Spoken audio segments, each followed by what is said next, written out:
दोस्तों, आज हम आपको जो कथा कहने वाले हैं वो कथा शायद ही आपने कभी सुनी होगी। हाँ, नाम तो सुना ही है आपने महात्मा बुद्ध का, लेकिन क्या आप उनके विषय में जो आज चर्चा हम आपको बताने जा रहे हैं आपने पहले कभी सुनी थी? अगर सुनी थी तो आप कमेंट बॉक्स में यस जरूर टाइप करना।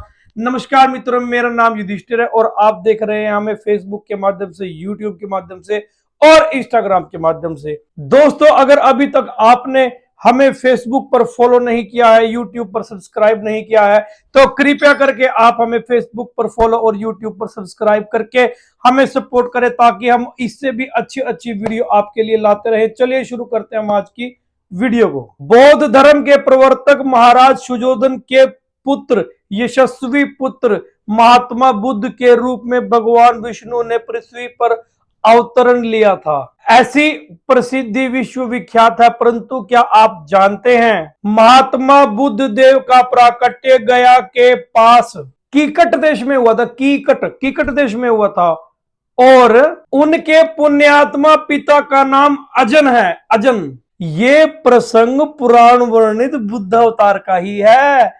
आइए हम प्रसंग को भी शुरू करते हैं। कहते हैं कि दैत्यों की शक्ति बहुत बढ़ गई थी, उनके सामने देवता टिक नहीं पा रहे थे, तो दैत्यों के भय से देवता भाग जाते हैं। दैत्यों का स्वर्ग पर आक्रमण हो जाता है, देवता वहां से भाग जाते हैं। वे स्वच्छंद होकर देवताओं के वैभव का उपयोग करने लगते हैं स्वर्ग में, लेकिन उनके दिमाग में एक बात घूम रही है कि अगर देवता दोबारा अपनी शक्ति बढ़ाकर यहां पर आ जाए तो हमें स्वर्ग छोड़ना पड़ेगा।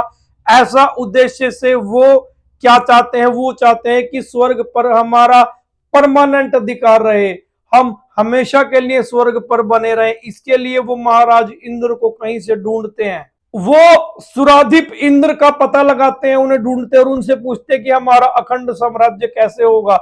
तब उन्हें इंद्र एक उपाय बताते हैं। इंद्र कहते हैं कि सुव्यवस्थित शासन चलाने के लिए आपको यज्ञ करना पड़ेगा और वेद विहित आचरण भी आपको करना पड़ेगा। दैत्यों ने वेद विहित आचरण के साथ यज्ञ भी शुरू कर दिए। इससे उनकी शक्ति बढ़ने लगी और राक्षसों की शक्ति बढ़ने से उपद्रव बढ़ा। जगत में दैविक भावों का प्रचार न होकर आसुरी भाव का प्रचार होने लगा। ऐसे हाय और दुखी देवतागण श्री विष्णु जी के पास गए। उन्होंने विष्णु जी से गुहार लगाई।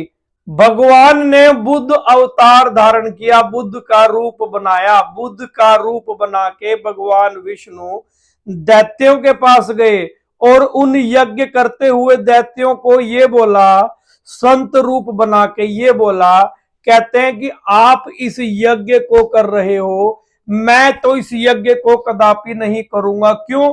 क्योंकि इस अग्नि के अंदर ना जाने कितने सूक्ष्मदर्शी कीट जो है जल के भस्म हो जाते हैं, मर जाते हैं और ये पाप का पातक का कारण होता है। यज्ञ करना पाप है, इससे जीव हिंसा होती है। झाड़ू लगाकर पथ स्वच्छ करता हूं तब उस पर पैर रखता हूं। महात्मा बुद्ध की ये बात सुन के वो चक्कर में पड़ गए और उन्होंने यज्ञ छोड़ दिया, वो अनुशासन छोड़ दिया जिस अनुशासन से उनकी शक्ति बढ़ रही थी। सन्यासी बुद्ध के उपदेश से दैत्यों की शक्ति क्षीण हो गई और देवताओं ने उन पर आक्रमण करके स्वर्ग को दोबारा जो है वो उस पर अधिकार अपना जमा लिया और राक्षसों का स्वर्ग पे अधिकार खत्म हो गया। अब आप मुझे ये बताओ कि क्या आपने ये कथा पहले सुनी थी?